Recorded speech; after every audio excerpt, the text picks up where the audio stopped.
was the founder and the king of Thebes, a powerful town in the ancient times, is also known as the man who brought the writing and the alphabet from Phoenicians to the Greeks. According to mythology, his life was long in adventures, and everything started when his sister was abducted by Zeus, the chief of the gods. That is when he left his country to look for her. I'm Anna. And I'm Kate, coming at you live from our Nomadi News, and we'll be back with a live interview from reporter Julia and Cadmus himself. Greetings, I'm Julia Hardinger in 44 BC with Cadmus, thanks to the TARDIS lent to me by the Doctor. Now Cadmus, tell me, we've been all longing to hear about your risky adventures, but first, how did your sister, Europia, manage to get abducted in the first place? Well, as you may know, my sister, like me, had a smile that made everyone fall in love, but Zeus, most of all, could not resist. So, he came to her in the guise of a white bull, being as innocent as can be. Sweet Europia stepped on the bull to stroke him, and the bull promptly ran off with Europia on his back. And so what happened once this news reached your family? My father, King Agenor, was devastated to hear that his beloved daughter had mysteriously disappeared. So he entrusted Phoenix, Cilix, Thasius, myself, with the mission of finding our sister, and we were told never to return unless we had found Europia. Now I can't help but ask, how is your mother, Telephassa, handling the mysterious disappearance of her daughter? Well, my brothers and I left to find Europa. My mother accompanied us on our journey. Without getting any clue for Europa's disappearance, my mother, sadly, died of grief at the loss of her daughter. Let's just hope she isn't wandering eternally in the bleakness of the land of Hades, am I right?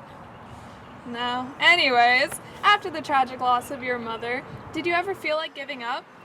Indeed, there were slight moments where I felt like calling quits, but I marched on to find the Oracle of Delphi for my sister. It's funny because the Oracle actually told me to give up the search, but instead found a new city. So how did you find a new city? That would be easier to just show you. First, Athena told me to follow a cow to where it lays down for a nap and sacrifice it. That place would be the new city of Thebes. While my men were collecting water, they ran into a fearsome water dragon. They tried to kill it, but were all eaten. I avenged their deaths and planted the teeth of the dragon into the ground. From the teeth burst forth an army ready to fight for me. I cast a stone among them, and they began to fight. I told them that the 5 who lived would help me build the city.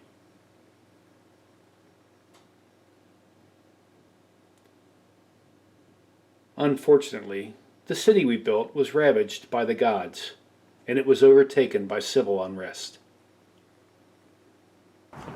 Now, one final question for all the raving fans out there watching this historical live interview. Did you ever find Europa after your wild adventures? Unfortunately, no. As far as I know, she was carried safe over the sea to a distant shore.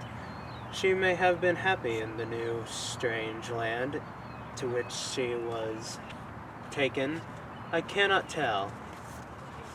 But one thing I am sure of is she was loved so well by all who knew her that the great unknown country to which she was taken had been called after her name ever since, Europe.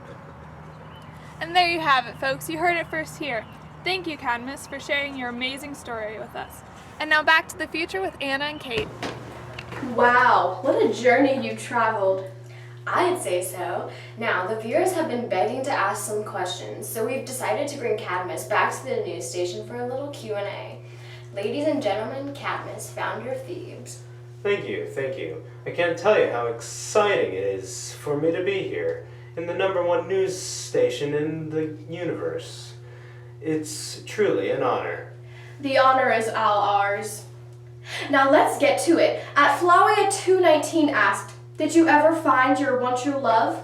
Well, I didn't necessarily find true love.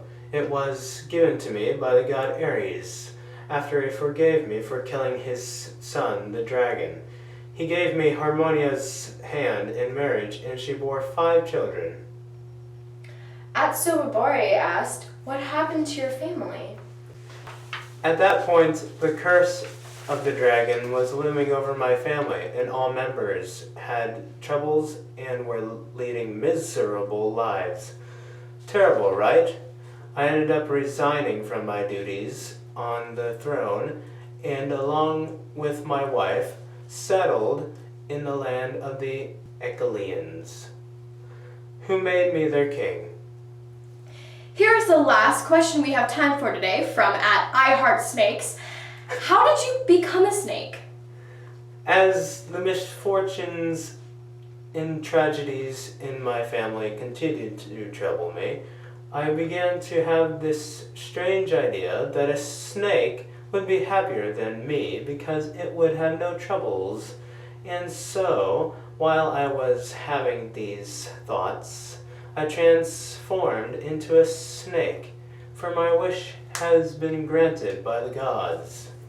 Quite fascinating, if I say so myself. Thank you so much, Cadmus, for taking the time to share your adventure with us today.